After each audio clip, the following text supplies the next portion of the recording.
my soul, I knew I was not going to be those people who are coming back to Kenya to retire in shags in the village. I knew I wanted to start my legacy here.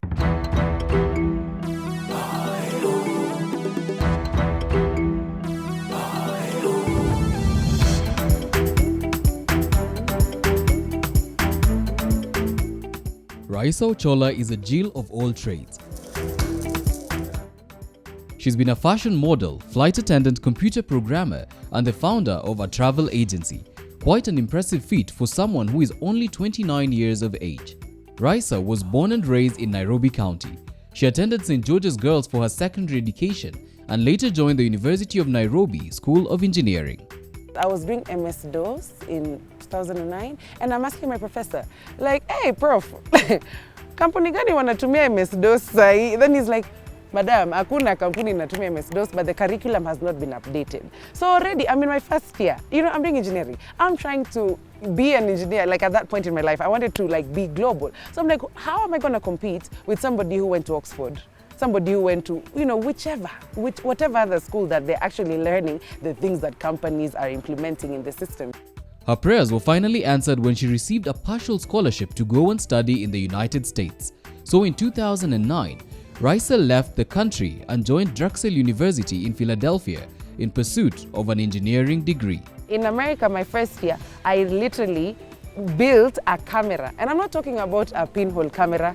I'm talking about a digital camera. You know, my first year. That's when I'm like, masomo hapa ni different, you know. So it was clearly night and day. It was clearly night and day. Even though the 18-year-old had been presented with an opportunity that many could only dream of, she was not particularly ecstatic about the engineering profession. The education was good, but quite frankly, it wasn't my passion, you know, so I was just doing it for doing, you know. So I changed my engineering degree, like I started with electrical, then I went to general, then I went to mechanical, and then that's when I'm like, no, this is not for me. She eventually decided to leave engineering and settled on computer science. Unfortunately, while things had barely begun going her way, her mother, who was the only one financing her education, passed away. This was a huge blow to Raisa. Not only did she lose someone dear to her, but also found herself stranded in a foreign country. The American immigration system, when you're on a student visa, you're not permitted to work. You know, you can only work on campus. At least, I don't know if anything has changed because this was back in the day, 2009. Maybe it's changed, but I'm not sure. So you can only work on campus, very minimal hours, and it's not enough to sustain you. And it was like, okay, so am I going to come back to Kenya and start afresh or figure out life, or what? You know, am I going to now work in a petrol station in America and finish my degree but end up just messing up my status, you know? That's how in 2012 she ended up in Australia, and with the help of her sister who was domiciled there, she was able to continue with her education.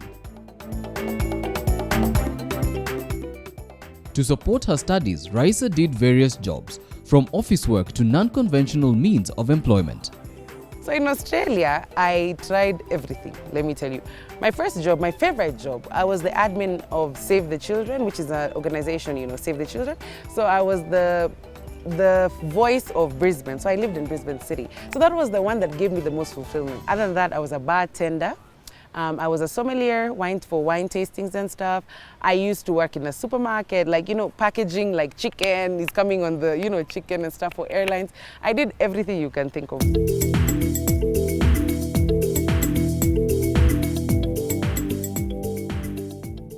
All this helped finance her stay. In time, she eventually graduated and found employment as a computer programmer for a forex company in Australia. But after working there for a couple of weeks, Raisa realized her heart was not in it. Because I needed people. Like I love talking to people. Like I love people around me. You know, I have so many siblings, so you know, such a huge family.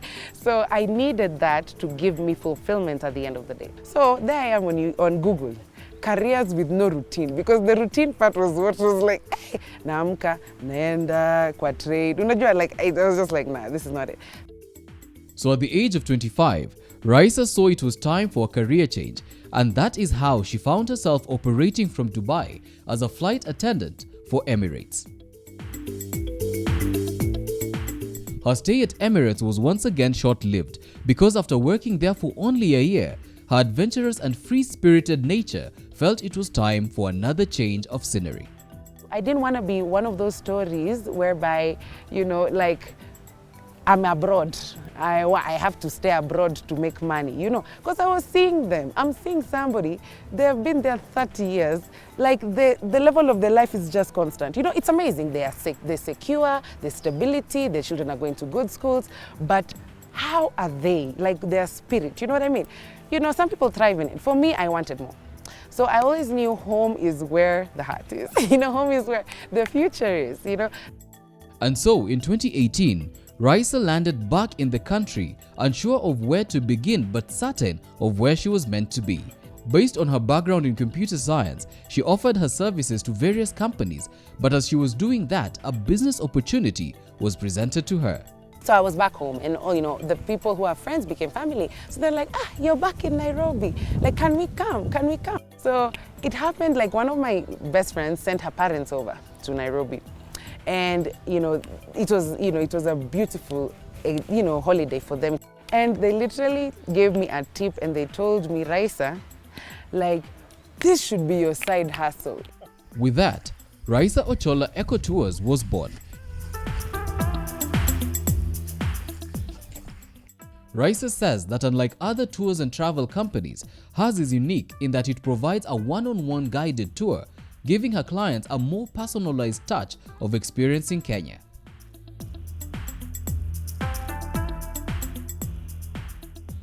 So I literally create itineraries based on your budget and your time. I started with city tours, because I realized like gaps in the market. There's an authentic local Kenyan food tour where we literally eat like smoky and mayai pasua. Then we go and eat fruit salad on the side of the road. Then we go and eat pork in a place west, you know what I mean?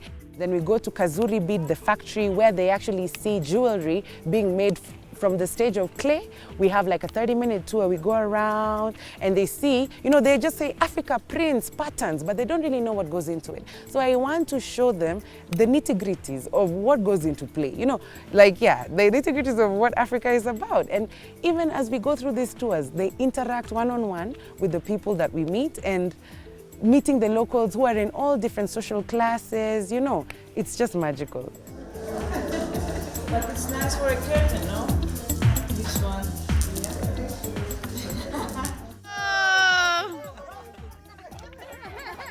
Another unique feature of her business is that it does not only focus on showcasing the culture and beauty of this country.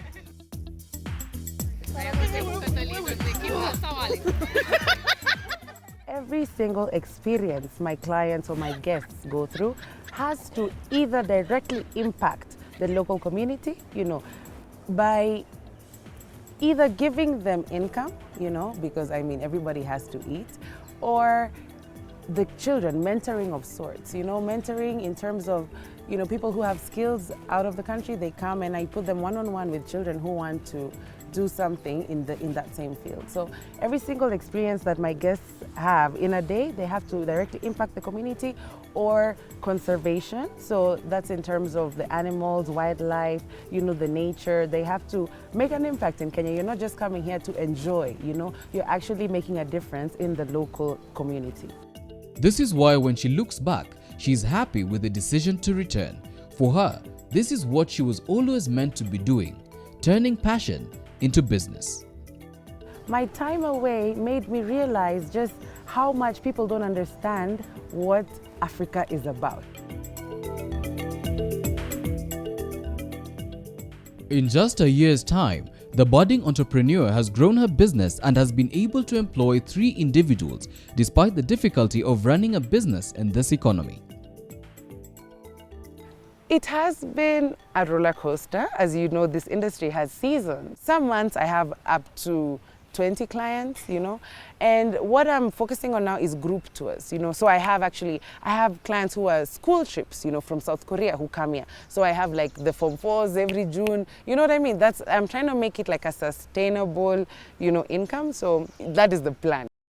Based on her experience, this is what she's been able to learn in her 10 years of daring abroad.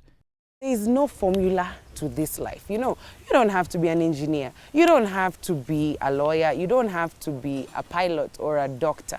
You know, there are so many opportunities that are there. You know what I mean? Are there for you.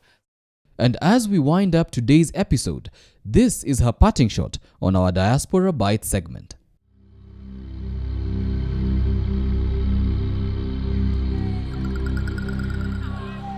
Number one, know why you're going there.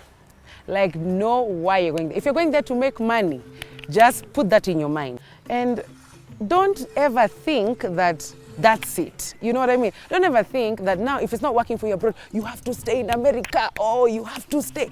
There's so much here.